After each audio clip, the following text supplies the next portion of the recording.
असम और पश्चिम बंगाल के बीच सदियों पुराने संबंधों को और मजबूत करेगी। इससे इस पूरे क्षेत्र में आना जाना और तेज हो जाएगा। इससे कॉलेज, यूनिवर्सिटी में पढ़ने वाले युवा साथियों को सुविधा होगी और सबसे अहम बात, इससे पर्यटन और व्यापार से बनने वाले रोजगार बढ़ेंगे। ये वंदे भारत एक्सप्रेस मां कामाख्या मंदिर, काजीरंगा, मानस राष्ट्रीय उद्यान, पवितरा वाइल्ड लाइफ सेंचुरी को कनेक्ट करेगी। इसके साथ साथ मेघालय के शिलोंग, चेरापूंजी और अरुणाचल प्रदेश के तवांग और पासीघाट तक भी पर्यटकों की सुविधा बढ़ जाएगी।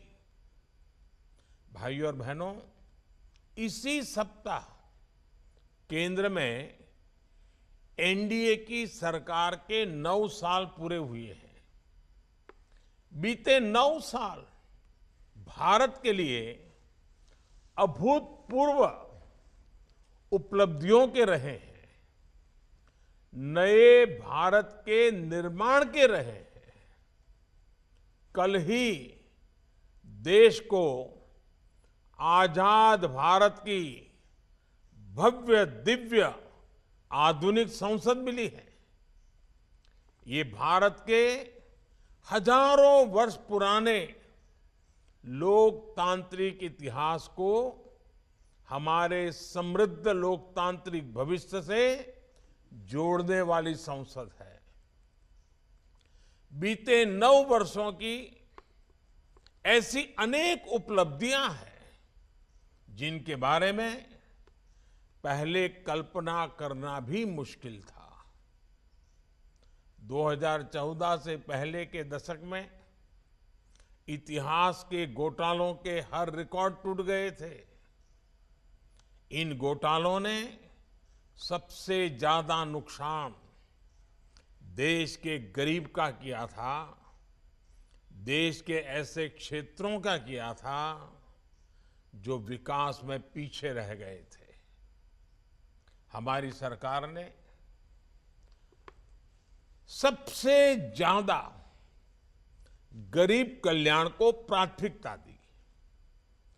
गरीबों के घर से लेकर महिलाओं के लिए टॉयलेट तक, पानी की पाइपलाइन से लेकर बिजली कनेक्शन तक, गैस पाइपलाइन से लेकर एम्स मेडिकल कॉलेज तक, रोड, रेल, जलमार्ग, पोर्ट, एयरपोर्ट, मोबाइल कनेक्टिविटी, हमने हर क्षेत्र में पूरी शक्ति से काम किया है। आज भारत में हो रहे इंफ्रास्ट्रक्चर के काम की पूरी दुनिया में बहुत चर्चा हो रही है, क्योंकि यही इंफ्रास्ट्रक्चर तो जीवन आसान बनाता है। यही इंफ्रास्ट्रक्चर तो रोजगार के अवसर बनाता है। यही इंफ्रास्ट्रक्चर तेज विकास का आधार है। यही इंफ्रास्ट्रक्चर गरीब, दलित, पिछड़े, आदिवासी ऐसे हर वंचित को सशक्त करता है। इंफ्रास्ट्रक्चर सबके लिए है, समान रूप से हैं, बिना भेदभाव के हैं। और इसलिए ये इंफ्रास्ट्रक्चर निर्माण भी एक तरह से सच्चा सामाजिक न्याय है, सच्चा सेक्युलरिज्म है। भाइयों और बहनों, इंफ्रास्ट्रक्चर निर्माण के इस काम का सबसे अधिक लाभ अगर किसी को हुआ है तो वो पूर्वी और उत्तर पूर्वी भारत है। अपने अतीत की नाकामियों पर पर्दा डालने के लिए कुछ लोग कहते हैं कि पहले भी तो नॉर्थ ईस्ट में बहुत काम हुआ था। ऐसे लोगों की सच्चाई नॉर्थ ईस्ट के लोग बहुत अच्छी तरह जानते हैं। इन लोगों ने नॉर्थ ईस्ट के लोगों को मूल सुविधाओं के लिए भी दशकों तक इंतजार करवाया। इस अक्षम्य अपराध का बहुत बड़ा नुकसान नॉर्थ ईस्ट ने उठाया है। जो हजारों गांव, करोड़ों परिवार 9 साल पहले तक बिजली से वंचित थे, उनमें से बहुत बड़ी संख्या नॉर्थ ईस्ट के परिवारों की थी।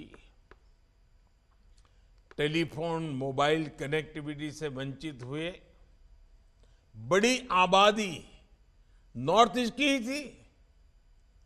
अच्छे रेल, रोड, एयरपोर्ट की कनेक्टिविटी का अभाव भी सबसे अधिक नॉर्थ ईस्ट में था। भाइयों और बहनों, जब सेवा भाव से काम होता है तो कैसे बदलाव आता है, इसका साक्षी नॉर्थ ईस्ट की रेल कनेक्टिविटी है।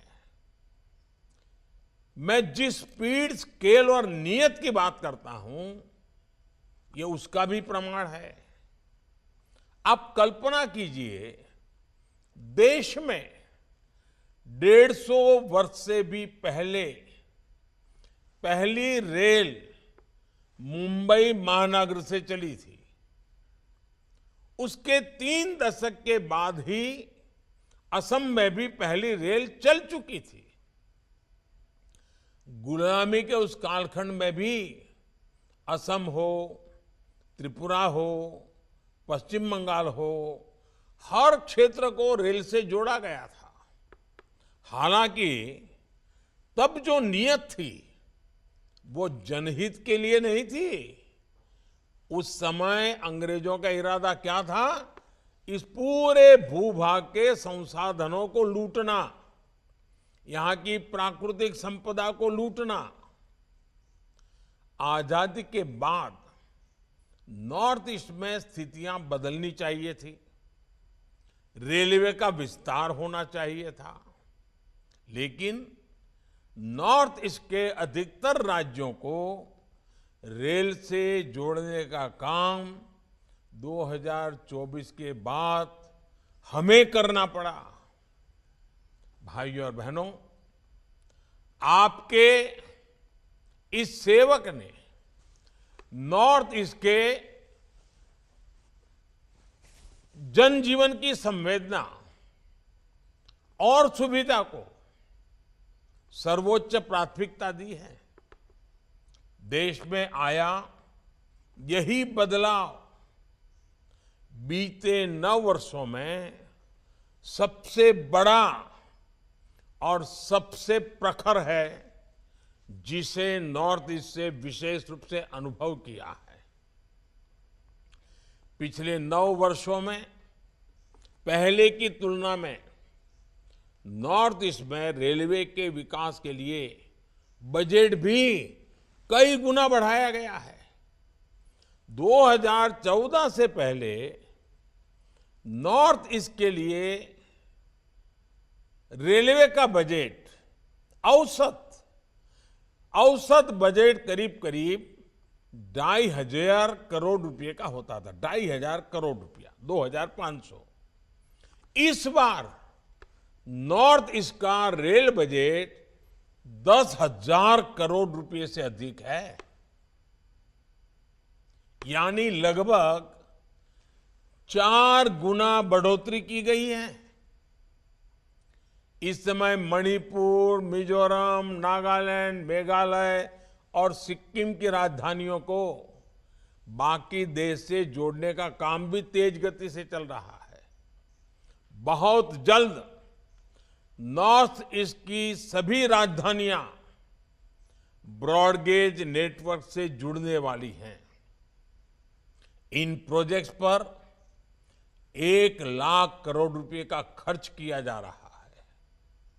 ये दिखाता है कि नॉर्थ ईस्ट की कनेक्टिविटी के लिए बीजेपी की सरकार कितनी प्रतिबद्ध है। भाइयों और बहनों, आज जिस स्केल के साथ, जिस स्पीड के साथ हम काम कर रहे हैं वह अभूतपूर्व है। अब नॉर्थ ईस्ट में पहले के मुकाबले 3 गुना तेजी से नई रेल लाइनें बिछाई जा रही हैं। अब नॉर्थ ईस्ट में पहले के मुकाबले 9 गुना तेजी से रेलवे लाइनों का दोहरीकरण हो रहा है। पिछले 9 वर्षों में ही नॉर्थ ईस्ट के रेल नेटवर्क का बिजलीकरण शुरू हुआ और अब 100% लक्ष्य की तरफ तेजी से बढ़ रहा है। साथियों, ऐसी ही स्पीड और स्केल के कारण आज नॉर्थ ईस्ट के अनेक क्षेत्र पहली बार रेल सेवा से जुड़ रहे हैं। नागालैंड को 100 साल के बाद अपना दूसरा रेलवे स्टेशन अब मिला है। जहां कभी नैरो गेज पर धीमी रेल चलती थी, वहां अब semi high speed Vande Bharat और तेजस एक्सप्रेस जैसी ट्रेनें चलने लगी हैं। आज नॉर्थ ईस्ट के पर्यटन को बढ़ावा देने के लिए रेलवे के विस्टाडोम कोच भी नया आकर्षण बन रहे हैं। भाइयों और बहनों, गति के साथ साथ भारतीय रेल आज दिलों को जोड़ने, समाज को जोड़ने और लोगों को अवसरों से जोड़ने का भी माध्यम बन रही है। आप देखिए, गुवाहाटी रेलवे स्टेशन पर भारत का पहला ट्रांसजेंडर टी स्टॉल खोला गया है। ये उन साथियों को सम्मान का जीवन देने का प्रयास है जिनकी समाज से बेहतर बर्ताव की अपेक्षा है। इसी प्रकार वन स्टेशन वन प्रोडक्ट, इस योजना के तहत नॉर्थ ईस्ट के रेलवे स्टेशनों पर स्टॉल्स बनाए गए हैं। ये वोकल फॉर लोकल को बल दे रहे हैं। इससे हमारे स्थानीय कारीगर, कलाकार, शिल्पकार, ऐसे साथियों को नया बाजार मिला है। नॉर्थ ईस्ट के सैकड़ों स्टेशनों पर वाईफाई की सुविधा दी गई है। संवेदनशीलता और गति के इसी संगम से ही प्रगति पथ पर नॉर्थ ईस्ट आगे बढ़ेगा। विकसित भारत के निर्माण का रास्ता सशक्त होगा। एक बार फिर आप सभी को वंदे भारत और दूसरे सभी प्रोजेक्ट्स के लिए बहुत बहुत बधाई देता हूं, बहुत बहुत शुभकामनाएं देता हूं। बहुत बहुत धन्यवाद। वीके न्यूज, राष्ट्र के नाम।